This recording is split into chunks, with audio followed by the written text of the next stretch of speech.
সবাই বলছি যে লোকটার কত মামলা, কত মোকদ্দমা, কত ঝামেলা, বাড়িতে থাকতে পারে না, এই সেই লোককে মারে, জমি জায়গা দখল করে, টাকা পয়সা ছিনিয়ে নেই, তার জন্য অনেকের সমস্যা, বা সেও অনেক ঝামেলা করে, ঝামেলার সাথে থাকে। যখন চলে যাই তখন আমরা বলি যাক ঝামেলা শেষ, সেও বাঁচল, আমরাও বাঁচলাম। তো সেটাই কি ঠিক? রাসূল সাল্লাল্লাহু আলাইহি সাল্লাম যা বললেন তা নয়। রাসূল সাল্লাল্লাহু আলাইহি সাল্লাম বললেন ওয়াউযু বিকা মিন ফিতনাতিল মাহি ওয়াল মামাত। আল্লাহ, আমি তোমার কাছে বাঁচতে চাচ্ছি ইহকালের ফিতনা আর পরকালের ফিতনা হতে।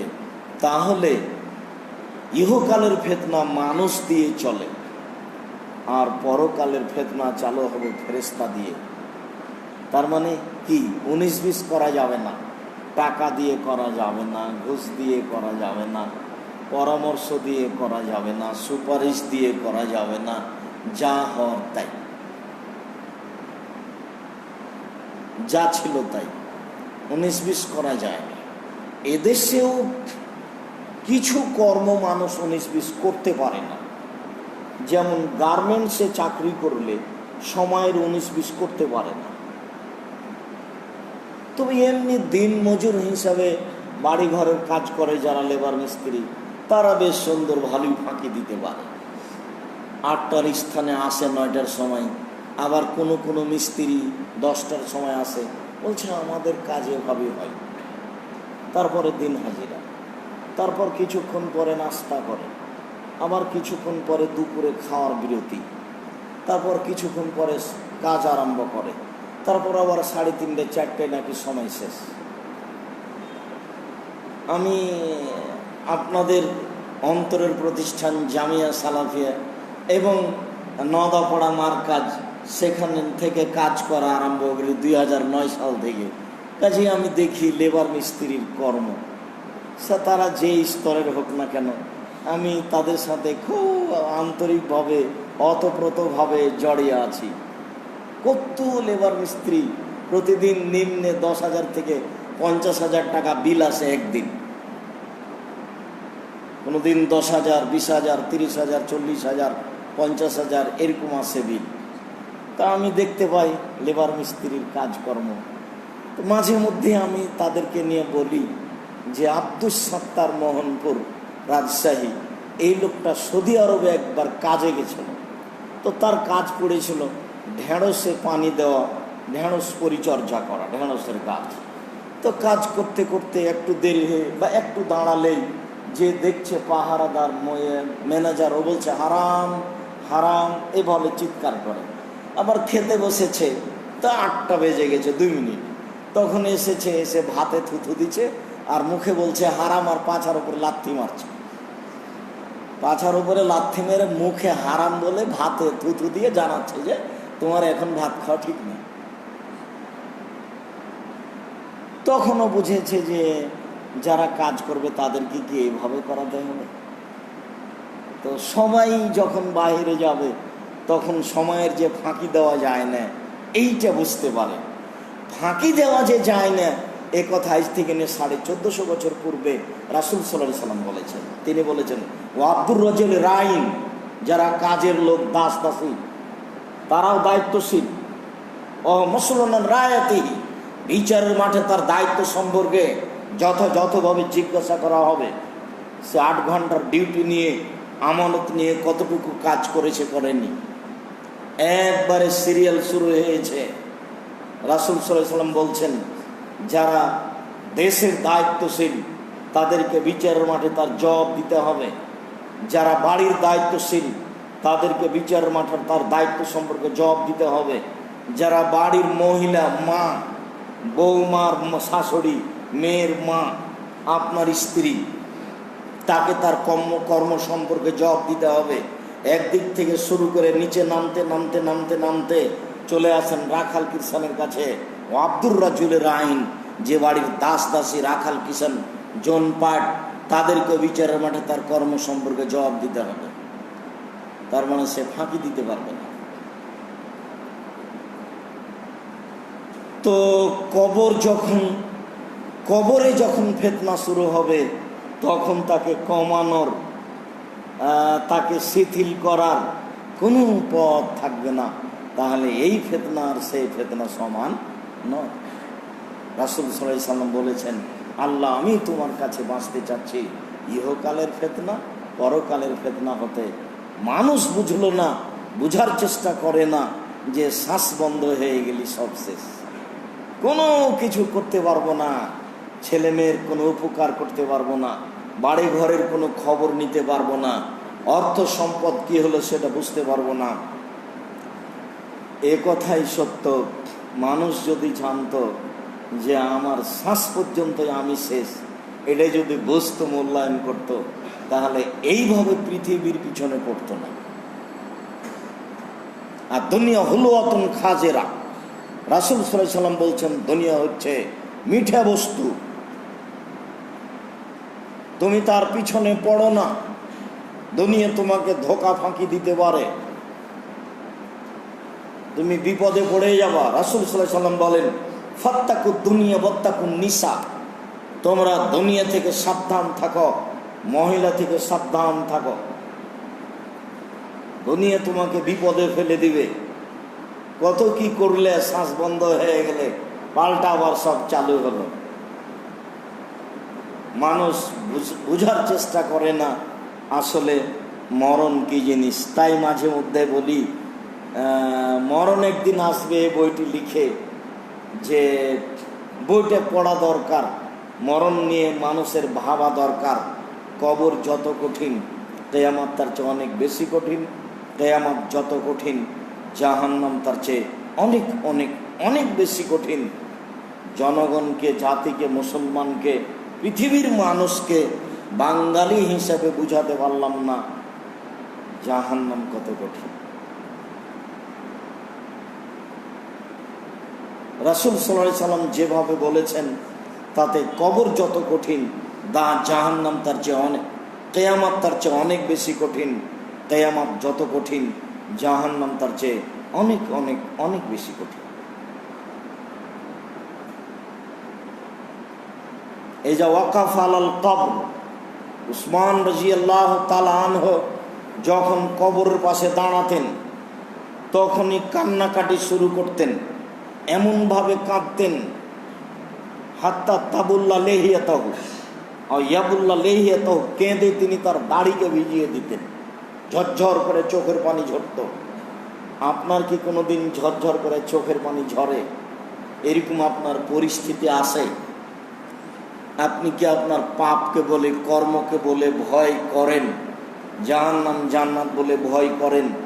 নির্জনে যখন থাকেন তখন কবর, জাহান্নাম, পাপকে স্মরণ করে চোখের পানি কি ঝরঝর করে আসে? যদি না আসে তাহলে বুঝতে হবে এখনো আমি ইমানে অনেক ঘাটতি আছে। আমি সালাত আদায় করছি কিন্তু আমি বুঝতে পারি না যে আমি একবারে ভয়ে ভীতু হয়ে মাটিতে লুটিয়ে পড়ছি, চোখের পানি ঝরঝর করে ঝরছে। এরকম সময় আসে না কেন? তার মানে ভীতি এখনো ভিতরে আসেনি। তাহলে ভীতি হচ্ছে আসলে তার গজব থেকে বাঁচার পথ। সেই লোকটা যখন বলল যে আমাকে যদি আল্লাহ ধরতে পারে পৃথিবীর সবার চেয়ে বেশি শাস্তি দিবে, অতএব আমার ছেলেরা শুনে রাখো, আমি মারা গেলে তোমরা আগুন দিয়ে জ্বালিয়ে দিও, অর্ধেক ছাই পানিতে ফেলে দিও, অর্ধেক ছাই মাটিতে ফেলে দিও, আল্লাহ আমাকে ধরতেও পারবেন না, শাস্তিও দিতে পারবেন না। মারা গেলে ছেলেরা তাই করলো। সব কিছু আল্লাহর আদেশে চলে। আমার এই শ্বাসটা আল্লাহর আদেশে চলছে। আল্লাহর নবীকে জিজ্ঞাসা করা হলো রূহ, আত্মা কি জিনিস? তখন কিছুক্ষণ পরে জিবরাইল এসে বললেন আল্লাহর নবীকে যে আল্লাহ বলছেন যে রূহ হচ্ছে আল্লাহর আদেশ। সূর্যটা কিভাবে আসে, কিভাবে যায়, কবে তাকে আদেশ করলেন, কবে তার শেষ আছে, আদেশেই চলছে। একদিন যেদিন নিষেধ হয়ে যাবে সেদিন শেষ, ও আর আসবে না এভাবে, তবে একদিন শেষ হবে, এ কথাই ঠিক। তো আমারও শ্বাসের আদেশ চলছে, যেদিন আমার আদেশ বন্ধ হয়ে যাবে সেদিন আমার দেহের ভিতরে আর আদেশ থাকবে না, শ্বাস থাকবে না। মানে আমার এই রূহটা, আমার এই আত্মাটা হচ্ছে আল্লাহর আদেশ। অপরের আদেশ নিয়ে অনেক কিছু করলাম, কথা তাই মনে হচ্ছে না?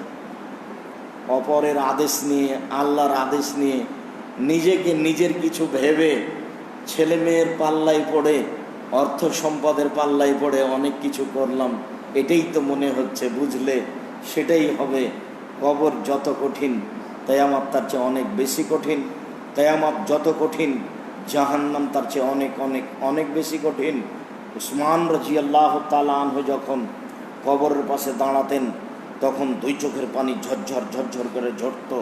বলা হলো তাজকুরুল জান্নাতুন নারা ফালা তাবকি ওয়া তাবকি মিন আগা, আপনি জাহান্নাম জান্নাতের কথা বলেন, তখন আপনি কাঁদেন না, কিন্তু কবরের পাশে দাঁড়ালে আপনি এত কাঁদেন কেন? এইটা তার সামনে জিজ্ঞাসা থাকে। তিনি বললেন, রাসূল সাল্লাল্লাহু আলাইহি সাল্লাম বলেছেন,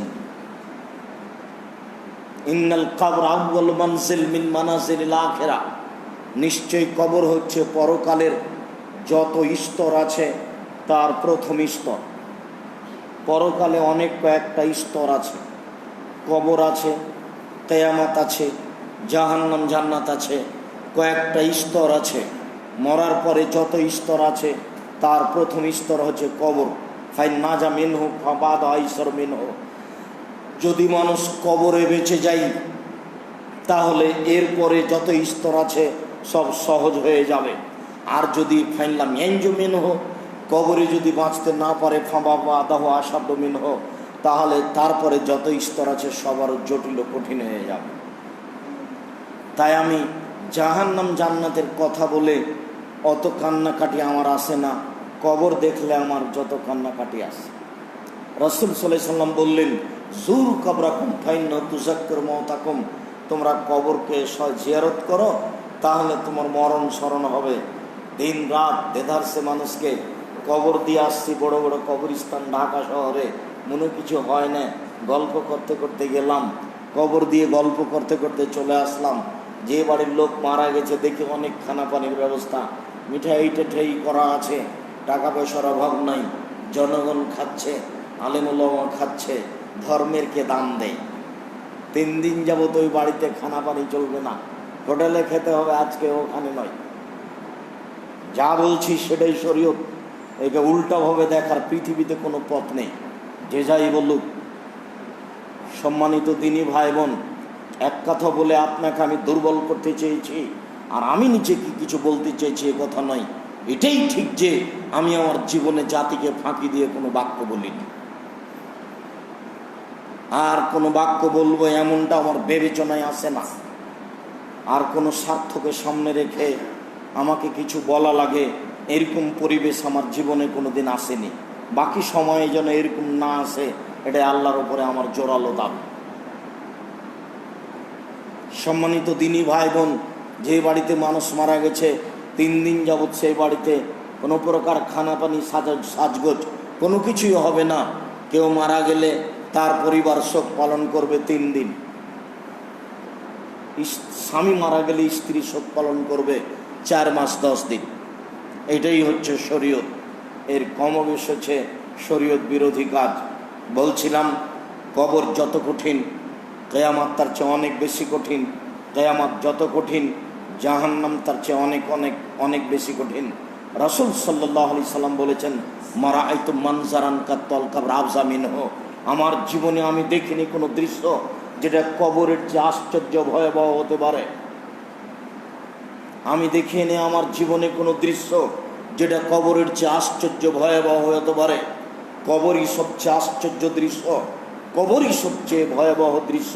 পৃথিবীতে যত দৃশ্য আছে সবচেয়ে ভয়াবহ ভীতিকর দৃশ্য হচ্ছে কবর। কবর বলতে বুঝবেন না যে 2.5-3 হাত, 2.5 হাত গর্ত, 4.5 হাত 5 হাত লম্বা, এর নাম কবর।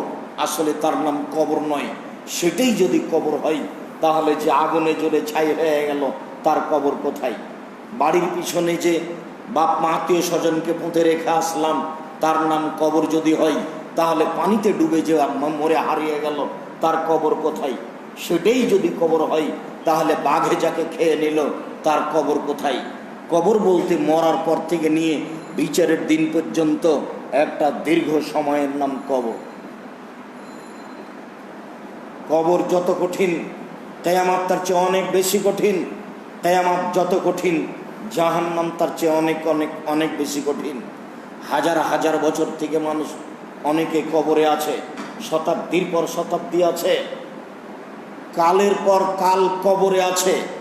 রাসূল সাল্লাল্লাহু আলাইহি সাল্লাম ভালো মানুষের জন্য কবরের সময়সীমা বলেছেন বাসর রাতের সমান।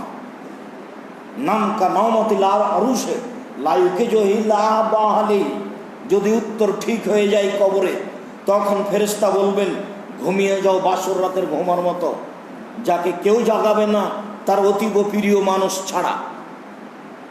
এইটা আমি এমনি সামাজিকভাবে বুঝাতে গিয়ে বলেছি।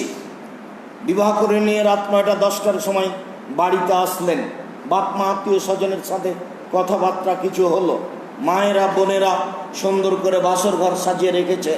বাসর ঘর সাজাতে হবে এ কথাই সত্য, তবে ভাবি সাজাবে এ কথা মিথ্যা।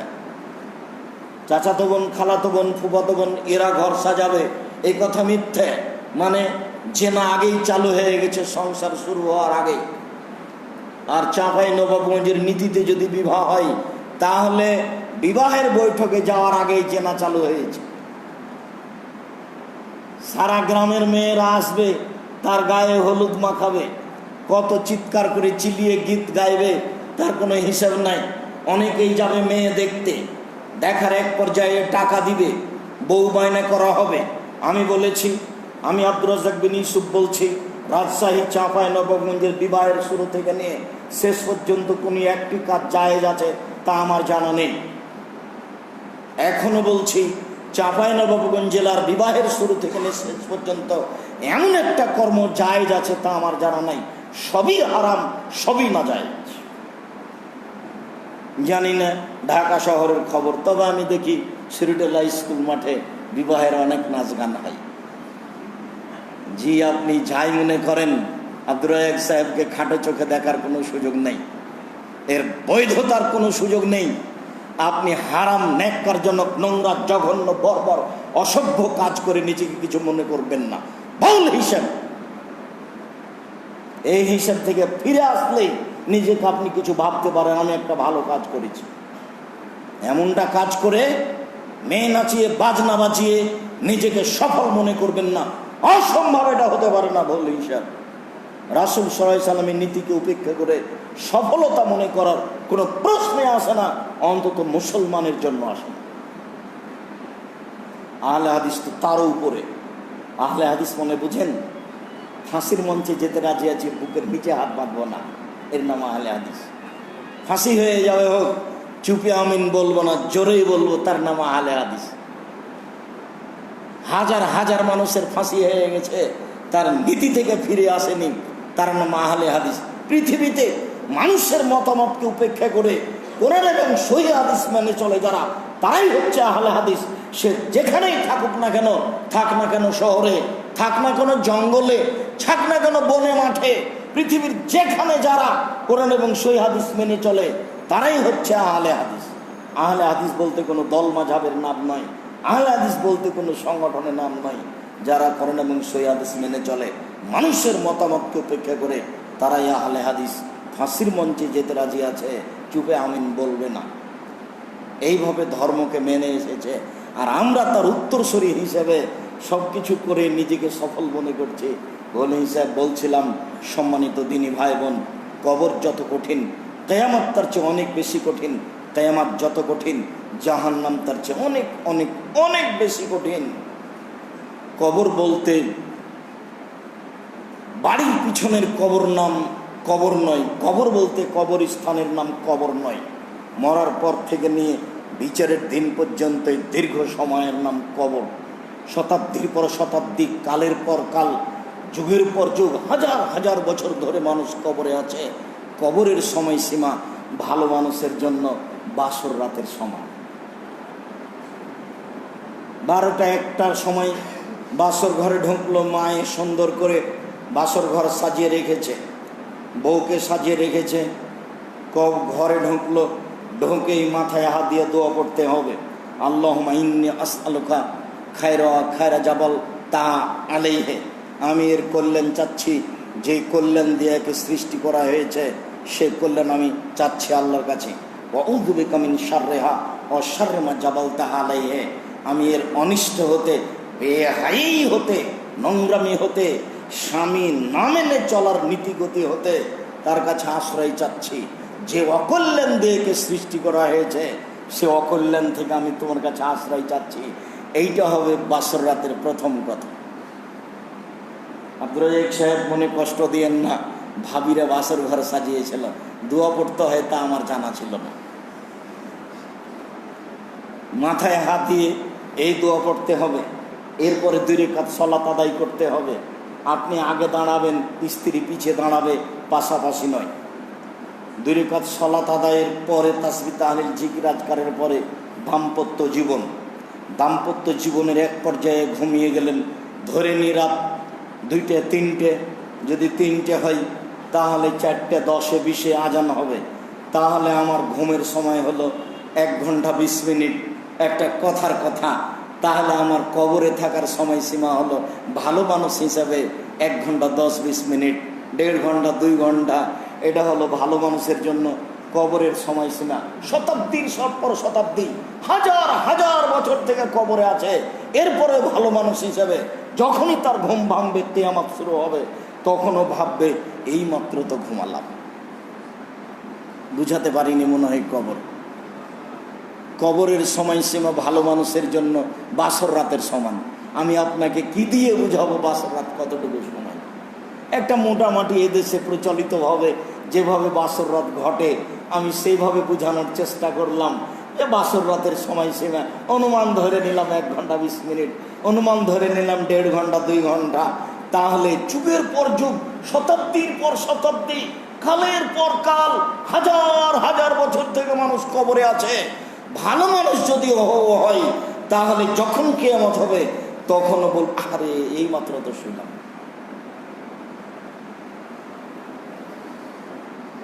এর নাম কবর। যদি ভালো মানুষ হয় তাহলে কবর যত কঠিন, কিয়ামত তার চেয়ে বেশি কঠিন। কিয়ামত কি? কিয়ামত হলো আপনার ফরজ সালাত, 1 ওয়াক্ত সালাত আদায়ের সমান। 1 ওয়াক্ত সালাত আদায়ের, জোহরের টাইমে সালাত আদায় করি মোটামুটি 7 মিনিট থেকে 10 মিনিট, মাগরিবের সালাত আদায় করি 5 থেকে 7 মিনিট। তাহলে এইটা হলো কিয়ামতের মাঠের সময়।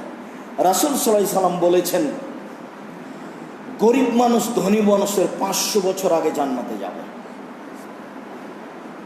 তাহলে 500 বছর, একদিন সমান হলো 50,000 বছর। তাহলে 500 বছর সমান কত? আমি জুলুম করে এই জমিটা, এই বাড়িটা দখল করে নিয়েছি ক্ষমতার ভিত্তিতে। বিচারের মাঠে আমাকে এই জমিনটা খনন করতে লাগানো হবে। আমি 7টা জমিন খনন করব। এক একটা জমিনের ব্যবধান 500 বছরের পর। যেদিন 7টা জমিন পর্যন্ত যাওয়া হবে সেদিন এই জমিন আমার কাঁধে তুলে দেওয়া হবে। তারপরে আমাকে বলা হবে, তুমি ওখানে হাঁটো বিচারের মাঠে। আমার বিচার সবচেয়ে পরে হবে। যত মানুষ জুলুম করছে পৃথিবীতে সবার বিচার পরে হবে।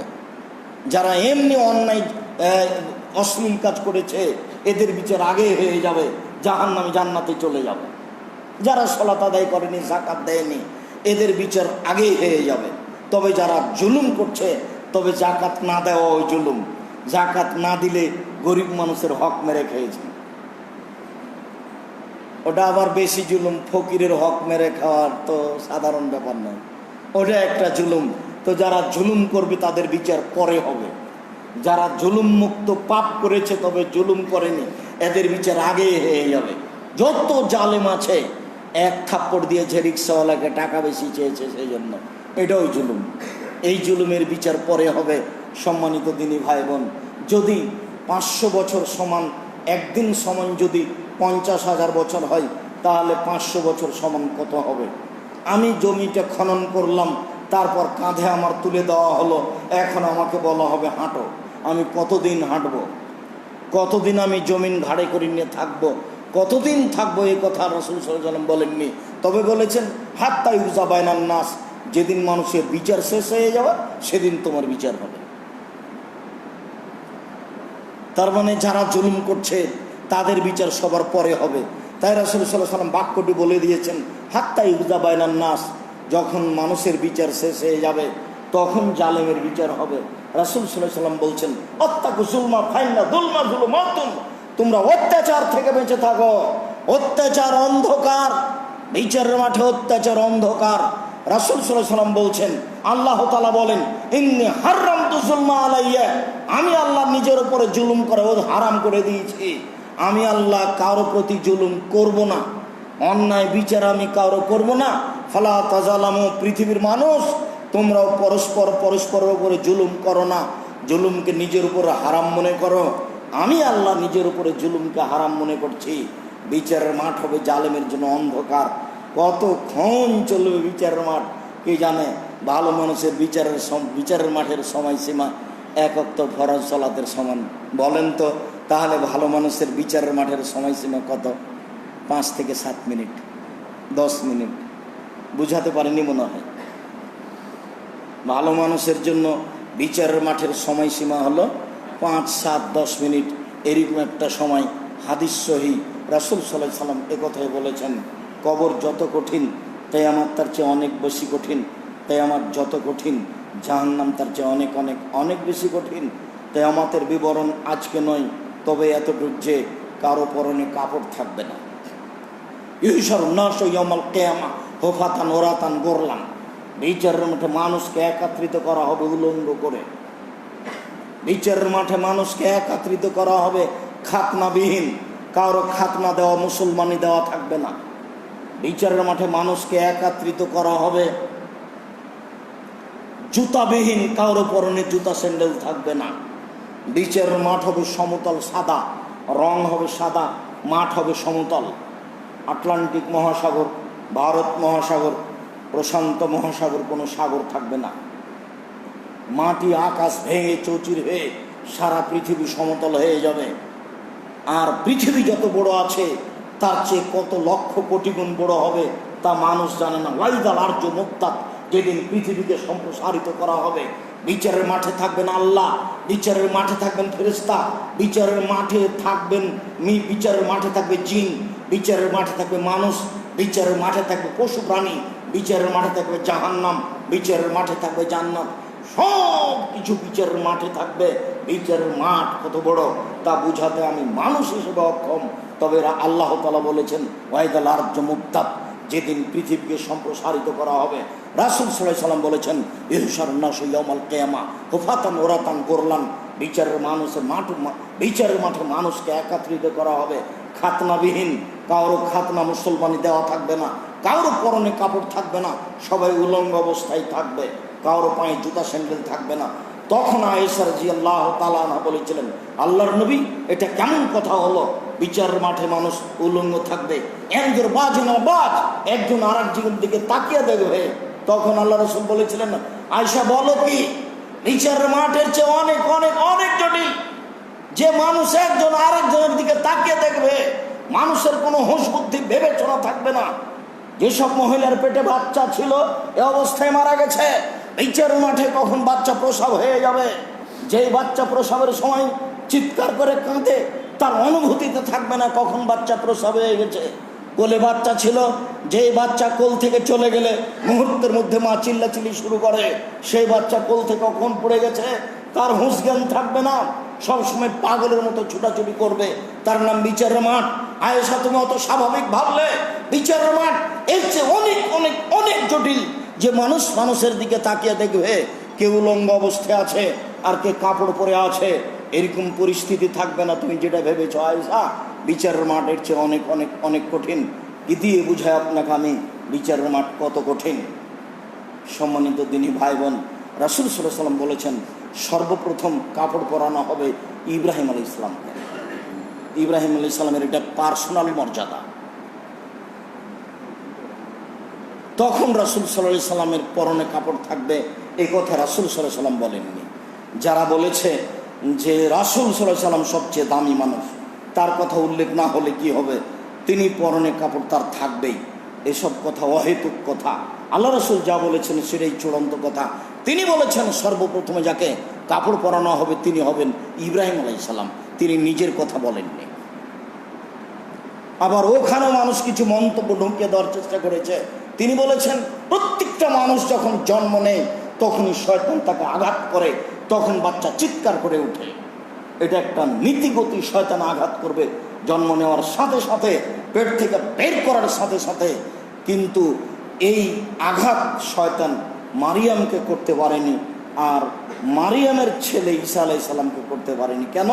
শয়তান যেন করতে না পারে এই বিষয়টি মারিয়ামের মা আল্লাহর কাছে প্রার্থনা করেছিলেন, শয়তানের ক্ষমতা থেকে তুমি আমার মেয়েকে তার উত্তরসূরিকে রক্ষা করবে, তাই শয়তানে কাজ করতে পারেনি। কেউ মন্তব্য করছে মুহাম্মদ সাল্লাল্লাহু আলাইহি সাল্লামকেও শয়তান আঘাত করেনি, এটা তার মন্তব্য মাত্র। রাসূল সাল্লাল্লাহু আলাইহি সাল্লাম নিজের জন্য কিছু বলেননি। তিনি বলেছেন শয়তান আঘাত করতে পারবে না, জন্মের সময় পারেনি মারিয়ামকে আর মারিয়ামের ছেলে ঈসা আলাইহিস সালাম। মুহাম্মদ সাল্লাল্লাহু আলাইহি সাল্লাম নিজের কথা বলেননি। ধরে নিতে হবে শয়তানের আঘাতের মধ্যে মুহাম্মদ সাল্লাল্লাহু আলাইহি সাল্লাম নিজে থেকে আমি একটা বানিয়ে বললে কিয়ামতের মাঠে টিকা যাবে না। আজকে মুখের জোরে, ক্ষমতার জোরে, দাপটে, জনগণের সামর্থ্যে টিকে যেতে পারে, সেটা ভিন্ন কথা।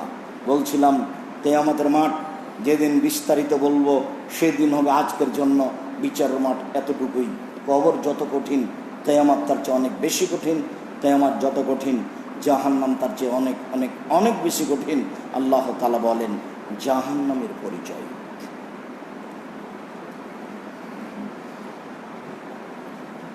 ইন্না হাদা কুনতুম বিহি তামতারুন। এই সেই জাহান্নাম, যে জাহান্নামের ব্যাপারে তোমাদের সন্দেহ ছিল। বলা তো হয়, নবী তো বলছেন, আলেম ওলামা তো বলে জাহান্নামের কথা, আসলেই কি তা হবে?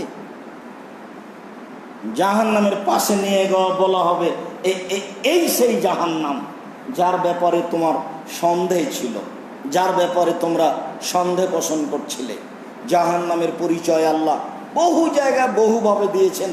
আল্লাহ তাআলা বলেন হাযিহি জাহান্নামুল্লাতী কুনতুম বিহা তুকাযযিবুন। এই সেই যে জাহান্নাম, যে জাহান্নামকে তোমরা অস্বীকার করছিলে। কোথায় আবার জাহান্নাম, কোথায় আবার জান্নাত, কোথায় আবার কিয়ামত, কোথায় আবার হাসর নাসর, এগুলো অহেতুক কথা। এই সেই জাহান্নাম যাকে অস্বীকার করছিলে। ইসলাউহা বিমা কুনতুম তাকফুরুন, যে জাহান্নামকে অস্বীকার করছিলে সেই জাহান্নামে এখন ঢোকো। আল্লাহ অন্য জায়গাতে বলছেন এটি কি তোমার জাদু মনে হয়? এই যে এখন আমি তোমাকে বলছি ইসলাউহা, জাহান্নামে ঢোকো, তো এখন কি জাহান্নাম দেখে তুমি মনে করছো না মনে হয় এটা জাদু? তুমি কি এটাকে জাদু মনে করছো, না এখনো তোমার সন্দেহ হয় এইগুলো ঘটবে? তাই আল্লাহ বলে রেখেছেন কোরআন মাজিদে, জাহান্নামীরা যখন জাহান্নামের পাশে যাবে তখন আল্লাহ তাআলা এইভাবে বলবেন এই সেই জাহান্নাম, যে জাহান্নাম কিন্তু অস্বীকার করছিলে, ঢুকো তো সেই জাহান্নামে। তোমার কি মনে হয় এটা জাদু? আমার চোখের সামনে জাদু করে জাহান্নাম দেখানো হয়েছে, একটু করে থাকবে না, এটা ভেলকি। তোমাকে কি মনে হয় জাহান্নাম ভেলকি? তোমাকে কি মনে হয় জাহান্নাম জাদু? না, তোমার মনে হয় যে আসলেই জাহান্নাম আছে। বিচারের মাঠে আল্লাহ এইভাবে তাকে বোকা বানাবেন জাহান্নামে ঢোকানোর সময়। ইন্না জাহান্নামা কানাত মিরসাদা লিত্তাগিনা মাআবা, নিশ্চয় জাহান্নাম মানুষকে ধরার জন্য উঁত পেতে বসে আছে।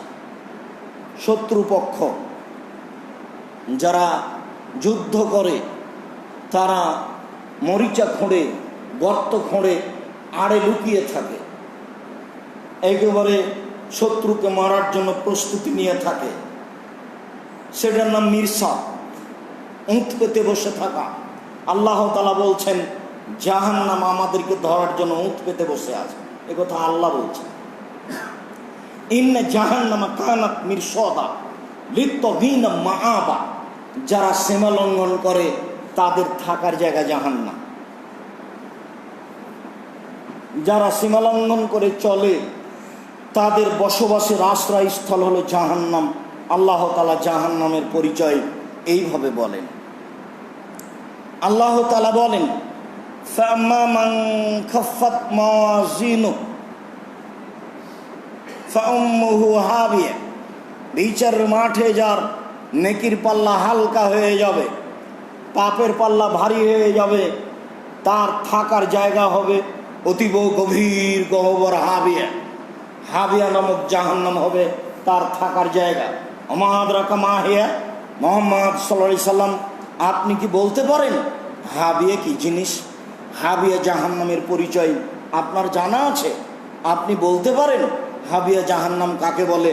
আমি বলি, নারুন হামিয়া, তা হচ্ছে জ্বলন্ত উত্তপ্ত আগুন। জ্বলন্ত উত্তপ্ত আগুনের নাম হচ্ছে হাবিয়া। হাবিয়া বলতে একটা আগুনের খণ্ড। আল্লাহ তাআলা বলেন,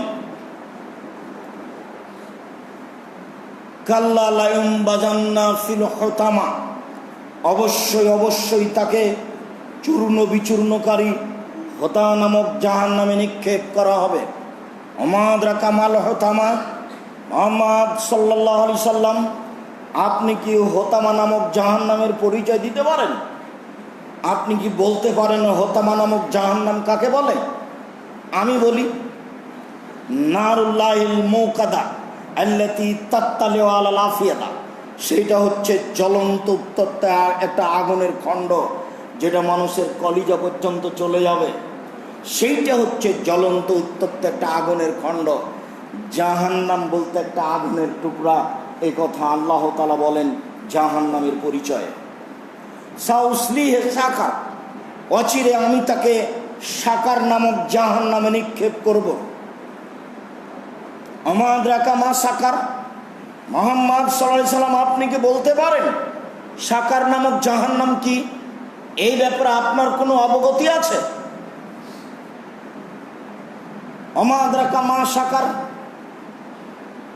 আমি বলি, লা তুবকি ওয়ালা তাদার, সাকার এমন একটি জাহান্নাম যে জাহান্নাম মানুষকে ছাড়বেও না, যে জাহান্নাম মানুষকে মারবেও না, যেখানে মানুষ মরেও না, যেখানে মানুষ বাঁচেও না, তার নাম জাহান্নাম। সেইটা আবার কি? মরাও হলো না, বাঁচাও হলো না, তো তার নাম জাহান্নাম, অবাক জায়গা। আল্লাহ তাআলা বলেন, লা ইয়ামুতু ফিহা ওয়ালা ইয়াহইয়া, মানুষ জাহান্নামে মরবেও না, মানুষ জাহান্নামে বাঁচবেও না। জাহান্নামের পরিচয় আল্লাহ তাআলা বলেন, ওয়ায়াতিল মাউতু মিন কুল্লি মাকান ওয়া হুয়া বিমাইয়ান, জাহান্নামে মানুষকে চতুর্দিক থেকে ঘিরে ধরবে, কিন্তু জাহান্নামে মানুষ মরবে না।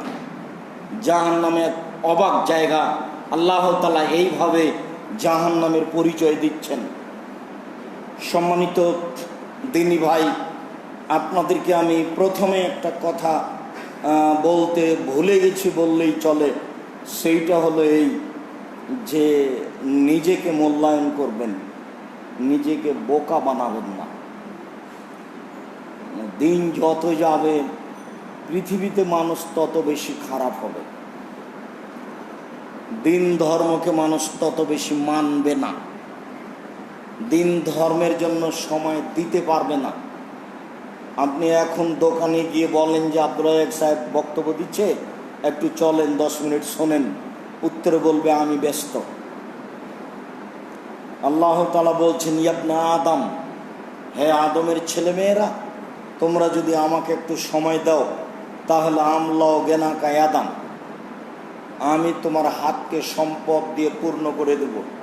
ও আশুদ্ধ ফাকরাক, তোমার দারিদ্রতা আমি বন্ধ করে দেব। আইনলাম তাফাল, যদি এমনটা না করো তাহলে আমলা ইয়াদাকা শগলান, তোমার হাত দুটিকে আমি ব্যস্ত দিয়ে পূর্ণ করে দেবো, ব্যস্ততা দিয়ে। অলামা শুদ্ধ ফাকরাক, আমি তোমার দারিদ্রতা বন্ধ করব না। নেও তুমি কি চাচ্ছ? যত টাকা হবে তত ঝামেলা বাড়বে, তত ব্যস্ততা বাড়বে। কেউ যদি একটু বলে চলেন আব্দুল রাজ্জাক সাহেব আসছেন, আবদুল্লাহ আজকে মহরমের ইতিহাস শোনাবে, চলেন একটু শুনে আসি, উত্তরে বলবে আমি ব্যস্ত। কি ব্যস্ত? দোকানে আছে, গল্প করবে। কি ব্যস্ত? মোবাইল টিপছে, স্কুল তো বন্ধ আছে। মানুষ তো পশু হয়ে গেছে, পশুর থেকে খারাপ হবে, পশুর থেকে খারাপ হবে, এটা আল্লাহ বলছে। পশুর থেকে খারাপ হবে মানুষ, এটা আল্লাহর নবী বলছে। এখানে আমাদের কিছু করার নেই। তবে নিজেকে বোকা বানায়েন না। মনে করিয়েন না যে আমি একটু দোকানে বসে কিছু সময় ব্যবসা করলাম, আমি সফলতা অর্জন করেছি, এটা মনে করবেন না।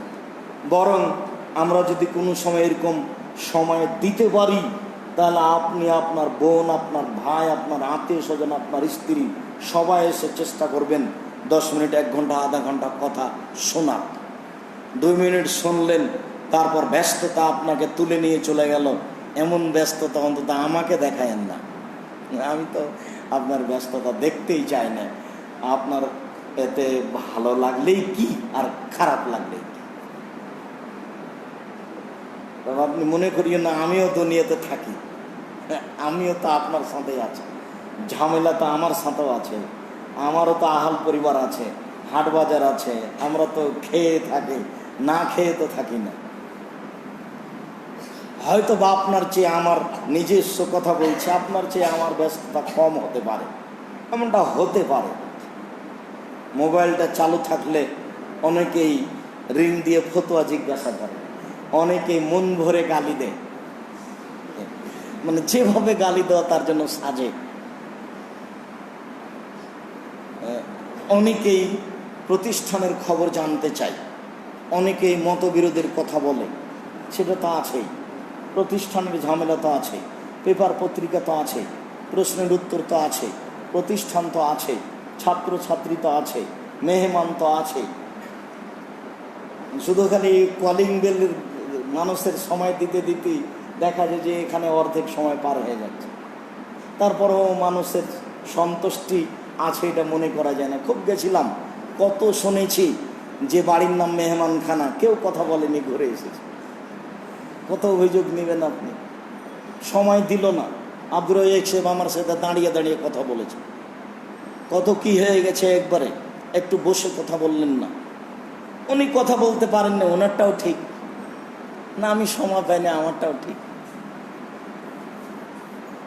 তো নিজেকে মানুষ হিসেবে এরকম বৈঠককে মূল্যায়নের জন্য চেষ্টা করবেন, ভালো হবে। বরকত ভিন্ন জিনিস, এটা আপনি মনে রাখেন। রুজি ভিন্ন জিনিস, যেটা আমি উপার্জন করছি সেটা রুজি, আর ওর ভিতরে আর একটা বরকত লাগবে। যদি বরকত না থাকে, যতই টাকা ইনকাম হোক হাতে হাতে শেষ হবে, আসে আর চলে যায়, বুঝতে পারি না। এত টাকা মাসে ইনকাম করলাম, কোথায় চলে গেল? তার মানে বরকত হচ্ছে না, আসে আর যায়। মাসে 50,000 টাকা বেতন পেয়েছি, 25 দিনের আগে শেষ হয়ে গেছে। আর একজন মাসে 10,000 বেতন পেয়েছে, আহাল পরিবার নিয়ে খেয়েছে, চাচা চাচিকে দিয়েছে, বাপ মাকে দিয়েছে, ফকিরকে দিয়েছে, তারপরও নাকি 2,000 টাকা আছে। কি ঘটনা বুঝলাম না। এর নাম বরকত। আমাদের কিছু করার নাই, রাসূল সাল্লাল্লাহু আলাইহি ওয়াসাল্লাম এইভাবেই বলছেন। আচ্ছা, ওনার একটা বাক্য আপনাকে শোনাই। উনি বলছেন, এই শোনো, যখন তোমাদের কেউ খাবে, সেই জন্য আঙ্গুল চেটে খাই, প্লেট চেটে খাই। কেন? লায়েদরি ফিয়াতেনাল বারাকা, আঙ্গুলের কোন ভাঙা ভাতে, প্লেটের কোন ভাতে বরকত আছে তার জানা নেই। আল্লাহ রাসূলও জানেন না, আমরাও জানি না। তবে তিনি যে কথা বলেছেন এটা সত্য, বরকত আছে কোন ভাতে আমি জানি না। আমি ধুয়ে ফেলে দিয়েছি ড্রেনে, তখন বরকত আমার বাড়ি থেকে চলে গেছে। এখন যত টাকা ইনকাম করি, আর এই বাড়িতে বরকত ঠেকানো যাবে না। শুধু খালি টাকা আসবে আর যাবে, কিছু করা যাবে না। শান্তি বেশি, অশান্তি বেশি বাড়বে, ঝামেলা বেশি বেড়ে যাবে। তার নাম বাড়িতে বরকত উঠে গেছে। কতদিন এই কথাটা বুঝাতে গিয়ে বললাম, আল্লাহ নবী বললেন, মাপে বরকত দাও। আরে দাড়ি পাল্লাতে 1 কেজি আমি চাউল নিলাম, এখানে আবার বরকত কি আছে?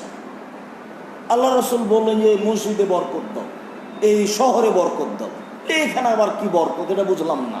তো এই কথাটা বুঝাতে গিয়ে একদিন বলেছিলাম যে আপনাদের বাড়িতে আপনার দাদার করা একটা টেবিল আছে, বেশ সুন্দর, ভালো কাঠের তৈরি করেছে।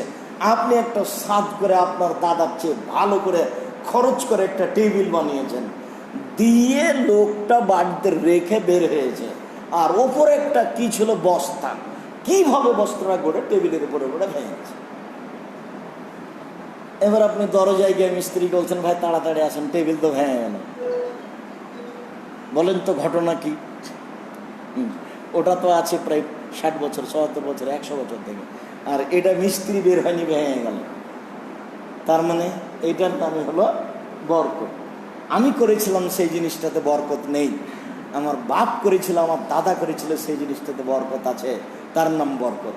আমি ফাঁকি ঝুঁকি দিয়ে কত কি করে ঢাকা শহরে কয়েকটা বাড়ি করলাম, তারপর আমার বয়স যখন 70-65, তখন থেকে শেষ হতে লাগলো, শেষ হতে হতে হতে হতে আমি যখন 25 বছর বয়সের ছিলাম, তখন আমাদের কিছুই ছিল না, মাত্র ভাড়া বাড়িতে ছিল আমার বাপ। দেখি আমি এখন ভাড়া বাড়িতে, কেন এই ঘটনা আপনি বিশ্বাস করতে পারছেন না নাকি? কত নেবেন? এরই নাম হলো বরকত নেই, এসেছে আর চলে গেছে। যার জন্য বরকত আল্লাহর কাছে চাইতে হবে, আল্লাহ তুমি আমার রুজি রোজগারে বরকত দাও, আল্লাহ তুমি এর অর্থ সম্পদে বরকত দাও, আল্লাহ তুমি আমার বাড়ি ঘরে বরকত দাও। বলছিলাম জাহান্নামের পরিচয়। রাসূল সাল্লাল্লাহু আলাইহি ওয়াসাল্লাম বলেন, ইন্না শাকরাতাল লাযিমা লা তুলকা মিন শাফিরি জাহান্নাম ফাতাবি ফি কারিহা সাবিনা। একটা বিশাল খণ্ড যদি জাহান্নামের মুখের উপরে ছেড়ে দেওয়া হয়, তাহলে নিচে পৌঁছিতে সময় লাগবে 70 বছর। জাহান্নামের পরিচয়ে যদি 1 কোটি মণ ওজনের একটা পাথর মুখের উপরে ছেড়ে দিই, তাহলে 1 কোটি মণ ওজনের পাথর কত দ্রুত নিচে নামতে পারে?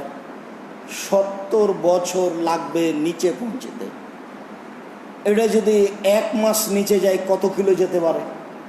এটা যদি 1 বছর নিচে যায়, কত কিলো যেতে পারে? এটা যদি 50 বছর নিচে যায়, কত কিলো যেতে পারে? আমি এখন কি দিয়ে বুঝাতে পারি জাহান্নাম কত গভীর? আল্লাহ তাআলা বলছেন, ইন্নাল মুনাফিকিনা ফি দারকিল আসফালি মিনান নার। যারা মুনাফিক তারা জাহান্নামের নিচে থাকবে। হিন্দু জাহান্নামে যাবে, তবে জাহান্নামের নিচে থাকবে, এই কথা রাসূল সাল্লাল্লাহু আলাইহি ওয়াসাল্লাম বলেন। এই কথা আল্লাহ বলেননি। আল্লাহ বলেছেন যারা মুনাফিক, যারা সমাজে গন্ডগোল বাধায়, যারা মিথ্যা কথা বলে, যারা গল্প করতে থাকে, আজান হয়ে আছে গল্প চালিয়ে যাচ্ছে, এশার সালাতে ফজরের সালাতে মসজিদে যায় না, এদের কাছে মুনাফিকি লক্ষণ আছে, এরা মুনাফিক। কেউ যদি একটানা 40 দিন তাকবীরে তাহরিমা ধরতে পারে, তাহলে তার নাম জাহান্নামের তালিকা থেকে কেটে দেওয়া হবে, আর তার নাম মুনাফিকের তালিকা থেকে কেটে দেওয়া হবে। এই কথা মুহাম্মদ সাল্লাল্লাহু আলাইহি ওয়াসাল্লাম বলেন, হাদিস শরীফ। এদেশে একটা বই পাওয়া যায়, উপদেশ। আমি জানি না উপদেশ বইয়ের সাথে আপনার কতটুকু সম্পর্ক। আমি অনুরোধ জানাচ্ছি, বই নিজে পড়েন, বন্ধু বান্ধবীকে পড়তে বলেন। কতই টাকা লাগতে পারে আমি জানি না। দুপুরে আপনি কয়টা পত্রিকা নিয়ে গেছেন? আপনি কি মনে করছেন যে আমার কথার ভিতরে কিছু সন্দেহ আছে? কালকে আমরা ফতোয়া বোর্ডে ছিলাম, কালকে সম্ভবত 9 জন ছিলাম। এমন কোনো দিন মাসিকা লিতে পত্রিকায় ফতোয়া আসেনি যাতে ফতোয়া বোর্ড হয়নি। 4 বছর থেকে এই পত্রিকা চলছে। 14-15 জন 16 জন কর্মচারী আছে পত্রিকার পিছনে। 50টা প্রশ্নের উত্তর আছে। জামিয়া সালাফিয়ার সবচেয়ে উন্নত মানের কল্যাণকর মুখপত্র পত্রিকা মাসিকা লিতে পত্রিকা। এখনো এই প্রত্যেক মাসে এই পত্রিকায় 1.5 থেকে 2 লক্ষ টাকা আপনাদের লস আছে। কেন? আপনারা ঠিক মতন নেন না, সেই জন্য। এই লস আমি দিয়ে, এই কথা আমি মনে করি না। এই লস জামিয়া সালাফিয়া দেয়, এই কথা আমি মনে করি না। এটা আপনাদের লস। কোনো সময় বলবেন না জামিয়া সালাফিয়া আব্দুর রাজাক সাহেবের প্রতিষ্ঠান। জামিয়া সালাফিয়া আপনাদের প্রতিষ্ঠান, বিশেষভাবে সুরগালার মসজিদের লোকের প্রতিষ্ঠান, বিশেষভাবে মালিকটলার লোকের প্রতিষ্ঠান। যারা এই সুরিটলা মালিকটলায় বসবাস করে তাদের জন্য। আমি তাদের সাথে অতপ্রতভাবে জড়িত, তাদের পরিবারের সাথে জড়িত, তাদের জনগণ মুসল্লির সাথে জড়িত অনেক দিন থেকে। উপদেশ বইটা পড়ে দেখো, মাসিকা লিতে পত্রিকা। খারাপ লাগলেও মনটা চায় না, তবুও বলবেন আচ্ছা যাকে মনটা চায় না। উনি যখন বললেন তখন 20টা টাকা দিয়ে একটা নিয়ে যেয়ে দেখি কি আছে ওখানে। দেখি না এক নজর 20টা প্রশ্নের উত্তর আছে, 50টা প্রশ্নের উত্তর আছে। সব সময় মোবাইল চালালে, টিভি দেখলে, বন্ধুর সাথে গল্প করলে হবে, এখানেও কিছু সময় দিতে হবে। একসাথে পৃথিবীর যত মানুষ আছে, জিন মানুষ সব যদি একসাথে জাহান্নামের দরজা দিয়ে ঢোকে, তো দরজায় কোনো সমস্যা হবে না। জাহান্নামের দরজাই যদি এমন হয়, তাহলে জাহান্নাম কত বড়। একটা কথা পরে বলবো, সেই কথাটা আবার এখানে বলে রাখছি, যদি স্মরণ থাকে পরে বলবো ইনশাল্লাহ।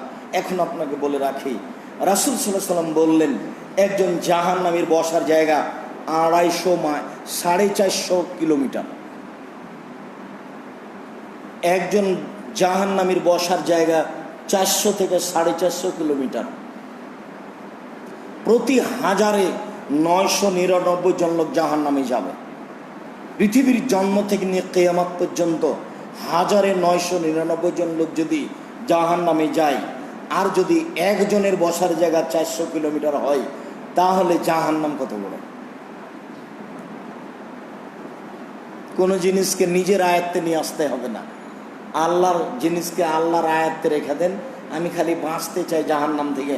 আল্লাহুম্মা ইন্নী আউযু বিকা মিন আযাবি জাহান্নাম ওয়া আউযু বিকা মিন আযাবিল কবর ওয়া আউযু বিকা মিন ফিতনাতিল মাসীহিদ দাজ্জাল ওয়া আউযু বিকা মিন ফিতনাতিল মাহইয়া ওয়াল মামাত। আল্লাহুম্মা ইন্নী আউযু বিকা মিনাল মা'সামি ওয়াল মাগরাম।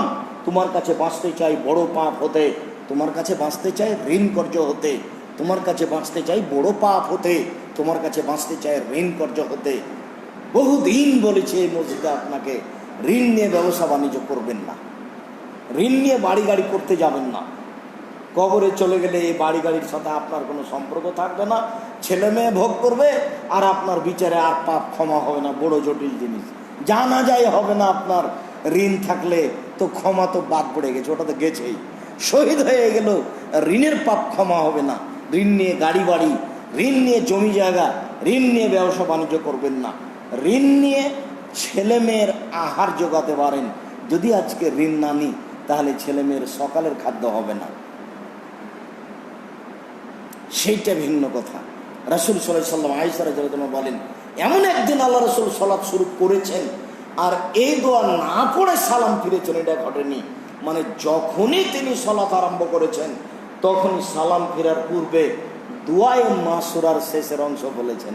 প্রথম অংশ বলেছেন, শেষের অংশ বলেছেন। দুআয়ে মাসুরা বুঝেন তো, আল্লাহুম্মা ইন্নী যালামতু নাফসি যুলমান কাসীরা, এটা হচ্ছে দুআয়ে মাসুরার প্রথম অংশ। আর দুআয়ে মাসুরার পরের অংশ হচ্ছে আল্লাহুম্মা ইন্নী আউযু বিকা মিন আযাবি জাহান্নাম ওয়া আউযু বিকা মিন আযাবিল কবর। দুআয়ে মাসুরা মানে রাসূলের পক্ষ থেকে বর্ণিত দোয়া, যে দোয়া রাসূল সাল্লাল্লাহু আলাইহি ওয়াসাল্লাম নিজে বলেছেন। সম্মানিত দিনী ভাই বোন, বলছিলাম জাহান্নামের পরিচয়। জাহান্নামকে টেনে বিচারের মাঠে নিয়ে যাওয়া হবে। উজিয়ে ইয়াউমাইদিন বিজাহান্নাম, জাহান্নামকে টেনে হেঁচড়ে বিচারের মাঠে নিয়ে যাওয়া হবে।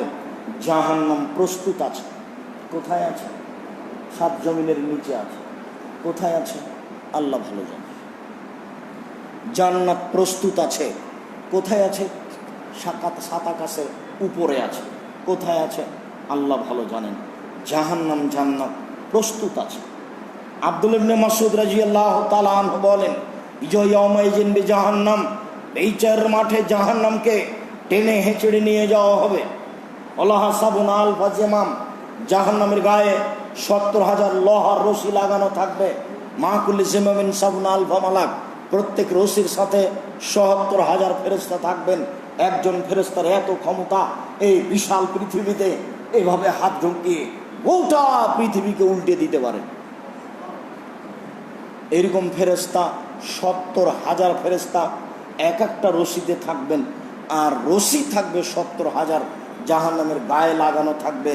টেনে হেঁচড়ে বিচারের মাঠে নিয়ে যাওয়া হবে। বিচারের মাঠে থাকবে জাহান্নাম, বিচারের মাঠে থাকবে জান্নাত, বিচারের মাঠে থাকবেন আল্লাহ, বিচারের মাঠে থাকবেন ফেরেশতা, বিচারের মাঠে থাকবে মানুষ, বিচারের মাঠে থাকবে জিন, বিচারের মাঠে থাকবে পশু প্রাণী। মানুষের তো বিচার হবেই, পশু প্রাণীরও বিচার হবে। কোনো শিংওয়ালা ছাগল যদি বেশিংওয়ালা ছাগলকে গুঁতা মেরে থাকে, তাহলে বিচারের মাঠে বেশিংওয়ালা ছাগলের শিং দিয়ে শিংওয়ালা ছাগলকে গুঁতা মেরে নিয়ে পরিশোধ করে নেওয়া হবে। এই হলো তাদের জাহান্নাম জান্নাত। তারা জাহান্নাম জান্নাতে ঢুকবে না। মানুষ এবং জিন ছাড়া কেউ জাহান্নাম জান্নাতে যাবে না। সব বিচারের মাঠে থাকবে, বিচারের মাঠ পর্যন্ত শেষ। মানুষের তো বিচার হবেই, পশু প্রাণীরও বিচার হবে। বলছিলাম সম্মানিত দিনী ভাই বোন, জাহান্নাম কথা বলতে পারে, জাহান্নাম কথা বলতে পারে। ফাস্তাকাতিন নারে ইলা রাব্বিহা, যখন জাহান্নাম প্রস্তুত করা হলো, জাহান্নাম তার প্রতিপালকের কাছে অভিযোগ করলো, অভিযোগ করে বলল, রব্বি এখন বাজি বাজ, আমার কিছু অংশকে ধরে খাই। এদিক থেকে আগুন ঝাপটা মেরে ওইদিকে গেলে পুরো এলাকাকে ধরে নেয়, ওই দিক থেকে আগুন ঝাপটা মেরে এদিকে আসলে পুরো এলাকাকে ধরে নেয়। আমার কিছু অংশকে ধরে খাচ্ছে, আমি একে বহন করতে পারছি না। তুমি কি আমার একটু কথা শুনবে? জাহান্নামের ভিতরে কিছু শাস্তি কি লাঘব করে দিবে, হালকা করে দিবে? আল্লাহ বলছে, ঠিক আছে জাহান্নাম, তোমার কথা মেনে নেওয়া হলো। ফাওয়াজিন আল্লাহ বেনাফসাইনে, জাহান্নামকে অনুমতি দেওয়া হলো দুইটি শ্বাসের, একবার ছাড়ো আর একবার নেও। জাহান্নামে যখন শ্বাস ছাড়ে তখন পৃথিবী 6 মাস গরম থাকে, আর যখন জাহান্নাম শ্বাস ধরে তখন পৃথিবী 6 মাস ঠান্ডা থাকে। আর না হয় জাহান্নামের এক এলাকা হলো ঠান্ডা আর এক এলাকা হলো গরম। গরম এলাকা থেকে একবার শ্বাস ছাড়লে পৃথিবী 6 মাস গরম থাকে, আর জাহান্নামে একটু শাস্তি হালকা হয়। আর যখন ঠান্ডা এলাকা থেকে শ্বাস ছাড়ে তখন পৃথিবী 6 মাস ঠান্ডা থাকে, আর এই এলাকা একটু হালকা হয়। এই শ্বাস পৃথিবীতে যখন যেভাবে লাগে সেভাবে ঠান্ডা হয়। কোনো এলাকা ঠান্ডাই হয় না, কোনো এলাকা বেশি ঠান্ডা হয়। তার মানে জাহান্নামের শ্বাসটা পৃথিবীর উপরে যেভাবে পড়ে সেভাবে কমবেশি ঠান্ডা। ঠিক গরমটা পৃথিবীর উপরে যেভাবে পড়ে সেভাবে পৃথিবী গরম হয়। কোনো এলাকা বেশি গরম, কোনো এলাকা কম গরম, কোনো এলাকা নাতিশীতোষ, গরমও নাই ঠান্ডাও নাই। মানে জাহান্নামের এই ভাবটা মাঝামাঝির ভিতরে থাকে। এই কথা রাসূল সাল্লাল্লাহু আলাইহি ওয়াসাল্লাম বলেন, হাদিস বুখারী মুসলিম, জাহান্নাম কথা বলতে পারে। আবু হুরায়রা রাদিয়াল্লাহু তাআলা আনহু বলেন, রাসূল সাল্লাল্লাহু আলাইহি ওয়াসাল্লাম বলেছেন, লা তাযালু জাহান্নামু তুলকা, জাহান্নামের ভিতরে মানুষকে দিতে থাকা হবে, দেওয়া হবে। তারপর জাহান্নামকে বলা হবে, হালিম তালাক, জাহান্নাম তুমি কি পূর্ণ? তখন জাহান্নাম বলবে, হালবিম মাজিদ, আর কি কিছু আছে? জাহান্নাম কথা বলতে পারে, আর কি কিছু আছে? এটা জাহান্নাম বলবে। তাহলে আর কি কিছু আছে? এটা জাহান্নামের কথা। মুখ নাই কিভাবে বলবে? আপনার মোবাইলটার মুখ নাই, তবুও তো কথা বলছে। আপনার চোখের সামনে আপনার বানানো মেশিন যদি মুখ ছাড়া কথা বলতে পারে, তাহলে জাহান্নামও পারে, মাটিও পারে। মাটি কথা বলবে, এ কথা আল্লাহ তাআলা বলছেন, ইয়াউমাইযিন তুহাদ্দিসু আখবারা, পৃথিবীর উপরে যা কিছু ঘটছে পৃথিবী সব টপ টপ টপ টপ করে কথা বলে দিবে। বিচারের মাঠে কেউ নাই ঘরে, কার সাথে কথা বললেন লন্ডন আমেরিকায়, কোন বোনের সাথে কোন ভাবির সাথে কিভাবে কথা বললেন, মাটি সব ধরে রেখেছে। একবারে বিচারের মাঠে সব টপ টপ টপ টপ করে বলে দিবে, কেউ কাপড় ঠেকাতে পারবে না। আবার সব তুলে ধরা হবে, আপনি দেখেই বুঝতে পারবেন, এই দিন তো সেই দিন আব্দুর রাজ্জাক সাহেব এসেছিলেন, এই তো সেই দিনের পাপ। আমি আমার ভাবির সাথে কথা বলছিলাম জুমার খুতবার পরেও। একবারে দেখার সাথে সাথে আপনি দিনের মতো বুঝতে পারবেন। আবার হাতে খাতাখান দেওয়া হবে, দেখেই পড়বেন, ও এইটা তো সেই পাপ। আপনি আরবি জানলে পড়তে পারবেন, না জানলে পড়তে পারবেন। আর বলবেন, মালে হাজার কিতাব লা ইগাদিরু সাগীরাতান ওয়ালা কাবীরা, কি আশ্চর্য ধরনের খাতা, জীবনের ছোট কথা লেখা আছে, জীবনের বড় কথা লেখা আছে। এগুলো সব বিচারের মাঠের অবস্থা। যখন কিয়ামতের মাঠের আলোচনা হবে তখন এগুলো ধারাবাহিকভাবে আসবে। এগুলো বিচারের মাঠের সমস্যা। কাউকে অপরাধী প্রমাণ না করে জাহান্নামে দেওয়া হবে না। জাহান্নাম কথা বলতে পারে, ফায়াজাউ রব্বুল ইজ্জাতে কাতামাহু, ওই সময়ে জাহান্নাম যখন বলবে আর কি কিছু আছে, তখন আল্লাহ তাআলা নিজেই তার পাকে জাহান্নামে ঢুকিয়ে দিবেন। ওয়ায়ানজাবি বাযু ইলা বাযিন, জাহান্নামের কিছু অংশের মধ্যে ঢুকে একবারে চাপা লেগে আঁটো সাঁটো হয়ে যাবে। ওই সময় জাহান্নাম বলবে, তৎ তৎ, যথেষ্ট, আমি এখন পূর্ণ, যথেষ্ট, আমি এখন পূর্ণ। জাহান্নাম কথা বলতে পারে। আবু হুরায়রা রাদিয়াল্লাহু তাআলা আনহু বলেন, রাসূল সাল্লাল্লাহু আলাইহি ওয়াসাল্লাম বলেছেন, তাহাজ্জাতুন নার ওয়াল জাহান্নাম, যেমন তাহাজ্জাতুল জান্নাত ওয়ান নার, বিচারের মাঠে জাহান্নাম আর জান্নাত আল্লাহর সামনে হইচই লাগিয়ে দিবে। এখন যেমন হইচই করে মানুষ, এইভাবে আল্লাহর সামনে জাহান্নাম আর জান্নাত হইচই লাগিয়ে দিবে। কি বলে জাহান্নাম আর জান্নাত হইচই লাগিয়ে দিবে? ফাকালাতিন নার, জাহান্নাম বলবে, ও সিত্ত বিল মুতাজাব্বিরিন আল মুতাকাব্বিরিন, আল্লাহ আমার ভিতরে স্বৈরাচারী, স্বেচ্ছাচারী, বদমেজাজি, অহংকারী কেন? এর কারণ কি? আমার ভিতরে স্বৈরাচারী, স্বেচ্ছাচারী, অহংকারী, বদমেজাজি কেন? এরা কিনা আমার ভিতরে। তখন আল্লাহ বলবেন, শোনো, ইন্নামা আনতি গাযাবি, তুমি আমার রাগ, তুমি হচ্ছে আমার রাগের বাস্তবতা। জাহান্নাম মানে আমার রাগ, জাহান্নাম মানে আমার গোসা, জাহান্নাম মানে আমি ক্ষিপ্ত হয়ে আছি, তার বাস্তবতা হচ্ছে জাহান্নাম। ইন্নামা আনতা গাযাবি, ইন্নামা আনতি গাযাবি, জাহান্নাম তুমি আমার রাগ, ওয়াদ দেব বেকে মানা সময় নেবাদি, তোমাকে দিয়ে আমার যার উপরে ইচ্ছা আমার বান্দার আমি তাকে শাস্তি দেব। তুমি হচ্ছে আমার বাস্তবতা, তুমি হচ্ছে আমার রাগ। জাহান্নাম কথা বলতে পারে। এইভাবেই তো রাসূল সাল্লাল্লাহু আলাইহি ওয়াসাল্লাম বলেছেন, এইভাবেই তো আল্লাহ বলেছেন। জাহান্নামের খড়ি হবে মানুষ ও পাথর। আল্লাহ তাআলা বলছেন, ওকুদুহান নাস ওয়াল হিজার, জাহান্নামের খড়ি হবে মানুষ ও পাথর। জাহান্নামে কয়লা থাকবে না, জাহান্নামে কাঠ থাকবে না। পাথর কেন আব্দুর রাজ্জাক সাহেব? তার প্রথম অর্থ হলো, পাথর দিয়ে জাহান্নামের আগুনকে বেশি ক্ষিপ্ত করা হবে। তার দ্বিতীয় অর্থ হলো, যত মূর্তি তৈরি করা আছে পৃথিবীতে, সব মূর্তিকে জাহান্নামে দেওয়া হবে, যারা তৈরি করছে তাকে বোকা বানানোর জন্য। যে তুমি যার মূর্তি তৈরি করেছো তাকে তো জাহান্নামে দিলাম, তোমাকে দেবো, ঠেকাও দেখি। কোনো পথ থাকবে না, কোনো প্রকার পথ থাকবে না, কথা বলার কোনো সাহস থাকবে না। বিচারের মাঠে জাহান্নামীদেরকে হাত বেঁধে নিয়ে যাওয়া হবে। সবার হাত বাঁধা থাকবে, ফেরাউনের হাত বাঁধা থাকবে। 17 বছর সদস্য মহাভারতের প্রধানমন্ত্রী ইন্দিরা গান্ধীর হাত বাঁধা থাকবে। ভিক্টোরিয়া মহারানী এলিজাবেথের হাত পিছন দিক থেকে বাঁধা থাকবে, কেউ খুললে দিতে পারবে না। হাত বেঁধে জাহান্নামে নিয়ে যাওয়া হবে। তাহলে কি বিচারের মাঠে কেউ পালিয়ে যাবে তাই বেঁধে নিয়ে যাওয়া হবে?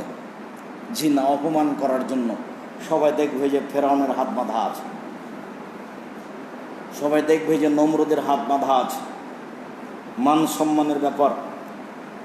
রংপুর গাইবান্ধা গোবিন্দগঞ্জ পলাশবাড়ির মুজিবুর বিএসসি বলেছিলেন, ঠিক আছে আমি নিজে হাতে জেলে যাব, আমার হাতে হাত কড়া দিয়ে নিয়ে যেতে হবে না, আমি আপনার আগে আগে হাঁটছি, তবে আপনি আমাকে হাত কড়া দিয়ে নিয়ে যাবেন না। হাত কড়া দিয়ে নিয়ে যাওয়া আমার মান সম্মানের ব্যাপার, আমি তো এমনি যেতে চাচ্ছি। তার মানে আল্লাহ কেন বেঁধে নিয়ে যাবেন? তার যেন মান সম্মান না থাকে জাহান্নামে যাওয়ার সময়।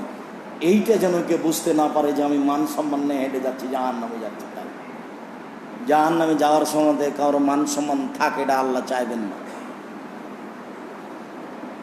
আর একটা অর্থ হতে পারে, মানুষ শেষ সময়ে বাঁচার একটা চেষ্টা করে হাত দিয়ে।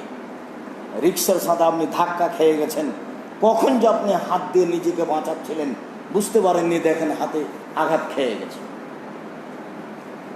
যখন মানুষের শেষ চেষ্টা বাঁচার হাত দিয়ে, তাকে যখন নিক্ষেপ করা হবে জাহান্নামে, তখন সে হাত দিয়ে নিজেকে ঠেকানোর চেষ্টা করবে। এই সুযোগটা যেন না থাকে, এর কারণে পিছনে জাহান্নামীদের পিছন দিকে হাত বাঁধা থাকবে। আল্লাহ আলাম, আল্লাহ ভালো জানেন ঘটনা কি।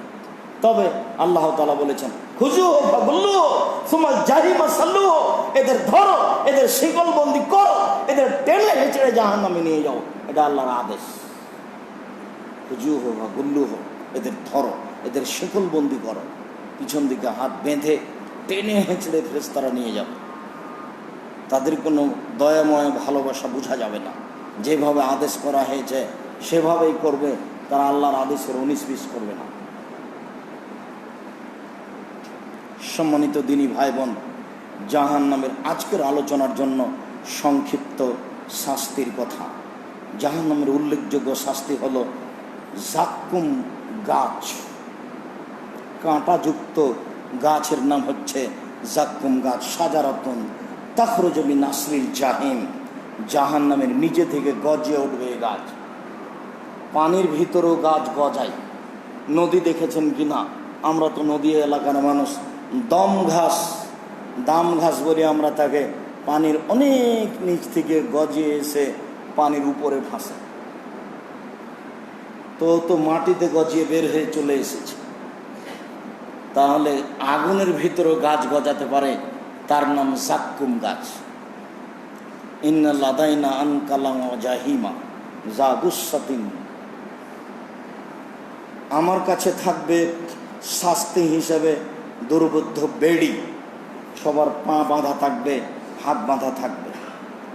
আমার কাছে থাকবে দাও দাও করে জ্বলতে থাকা আগুন। আমার কাছে থাকবে কাঁটাযুক্ত জাক্কুম গাছ। আমি স্পষ্ট অত বলতে পারছি না জাক্কুম গাছ কেমন, তবে আমরা রাজশাহী চাঁপাইনবাবগঞ্জের মানুষ হিসাবে মাঝে মধ্যে বলেছি যে নদী এলাকায় এক ধরনের গাছ হয়, যে গাছে ফল হয় এরকম ছোট ছোট, আমরা তাকে গ্রামের ভাষায় গুঠে বেগুন বলি। গাছটা পেকে গেলে ফলগুলো লাল হয়ে যায়, আর ফলগুলো ভাঙলে শুধু খালি দেখা যায় বীজ আর বীজ। বেগুনের চেয়ে ছোট, ছোট বেগুনের চেয়ে ছোট। যখন গাছটা মারা যায়, শুকিয়ে যায়, তখন দেখা যায় শুধু কাঁটা আর কাঁটা। জাক্কুম গাছ এমন হতে পারে। যখন মানুষ 1000 বৎসর ক্ষুধার্ত থাকার কারণে মুখে দিবে, দেওয়ার সাথে সাথে গলায় বেঁধে যাবে, ওটা আর নিচেও যাবে না, ওটা আর টেনে বের করাও যাবে না।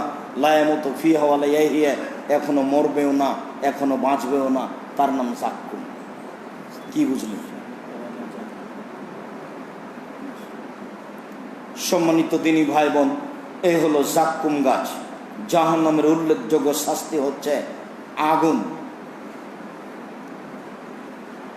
রাসূল সাল্লাল্লাহু আলাইহি ওয়াসাল্লাম বলেন, কারো আগুন থাকবে টাকনো পর্যন্ত, কারো আগুন থাকবে হাঁটু পর্যন্ত, কারো আগুন থাকবে কোমর পর্যন্ত, কারো আগুন থাকবে নাক পর্যন্ত। আল্লাহ তাআলা বলেন তাকে আগুন দিয়ে জ্বালানো হবে। কুল্লামা নাজাত জলুদুহুম বাদ্দাল্লাহুম জলুদান গায়রাহা, যতবার জ্বলে যাবে ততবার তাকে নতুন চামড়া দেওয়া হবে। আল্লাহ তাআলা বলেন সাউরুহুম সাউদা, আমি আগুনের পাহাড় বানাবো। আগুনের পাহাড়ে উঠবে নামবে, উঠবে নামবে। আগুনের ক্ষমতা হবে দুনিয়ার আগুনের চেয়ে 69 গুণ বেশি। জাহান্নাম নিয়ে উল্লেখযোগ্য শাস্তি থাকবে আপনার সাপ, উটের সমান সাপ একবার দংশন করলে 40 বছর ব্যথা থাকবে। জাহান্নামে উল্লেখযোগ্য শাস্তি থাকবে বিচ্ছু, একবার দংশন করলে 40 বছর ব্যথা থাকবে। জাহান্নামে শাস্তি থাকবে, শাস্তির ব্যবস্থা উল্লেখযোগ্য হাতুড়, তা দিয়ে পিটানো হবে। এর নাম জাহান্নাম। আজকের মতো জাহান্নাম থেকে বাঁচার জন্য 1 নম্বর দোয়া, আল্লাহুম্মা ইন্নী আউযু বিকা মিন আযাবি জাহান্নাম ওয়া আউযু বিকা মিন আযাবিল কবর, শেষ পর্যন্ত। 2 নম্বর দোয়া, আল্লাহুম্মা কিনি আযাবাক ইয়াওমা তাবাসু ইবাদাক। 3 নম্বর দোয়া, আল্লাহুম্মা আজরিনি মিনান নার, সকালে সন্ধ্যায় 3 বার করে। 4 নম্বর দোয়া, সালাম ফেরার পূর্বে, রব্বানা আতিনা ফিদ দুনিয়া হাসনাতাও ওয়া ফিল আখিরাতি হাসনাতাও ওয়া কিনা আযাবান নার। এই দোয়া পড়বেন। শেষে বলে যাচ্ছি, জামিয়া সালাফিয়া কখনো দোয়ার জন্য ভুলবেন না। এটা আমার একটা মুখস্থ কথা। যতবার আপনার সাথে সাক্ষাৎ হবে ততবার আপনাকে আমি শোনাবো, যাতে করে আপনার বলার কিছু না থাকে যে আমি জানতে পারিনি, জানতে পারলে ঠিকই জামিয়া সালাফিকে মূল্যায়ন করতাম। সকল দিনী ভাই বোনকে জামিয়া সালাফিয়ার জন্য আন্তরিকভাবে দোয়া করার জন্য অনুরোধ জানাচ্ছি। জামিয়া সালাফিয়া রূপগঞ্জ নারায়ণগঞ্জের বর্তমান পরিকল্পনা প্রায় 900 শতক জমি কিনতে হবে মর্মে। প্রায় 450-500 শতক জমি ক্রয় হয়ে গেছে, আরও 400 শতক জমি কিনতে হবে বলে আমরা অনুমান করছি। জামিয়া সালাফিয়া একটি মসজিদ তৈরি হবে 200 শতক জমির ওপরে, 10,000 মুসল্লি একসাথে সালাত আদায় করতে পারবে। বাকি পরিকল্পনা জামিয়া সালাফিয়া রূপগঞ্জ নারায়ণগঞ্জের সময়ে করা হবে। জামিয়া সালাফিয়া ডাঙ্গিপাড়া কবা রাজশাহীতে আবাসিক ভবন নির্মাণ শুরু হয়েছে, যার আবাসিক ভবনে 5,000 ছাত্র একসাথে পড়াশোনা করতে পারবে। আর জামিয়া সালাফিয়া ডাঙ্গিপাড়ার মসজিদে 3 তলার কাজ আরম্ভ হয়েছে, উভয় প্রতিষ্ঠানে জমি ক্রয়ের কাজ চলছে। এগুলো হচ্ছে জামিয়া সালাফিয়া প্রতিষ্ঠানের আপাতত উপস্থিত কাজ। জামিয়া সালাফের পক্ষ থেকে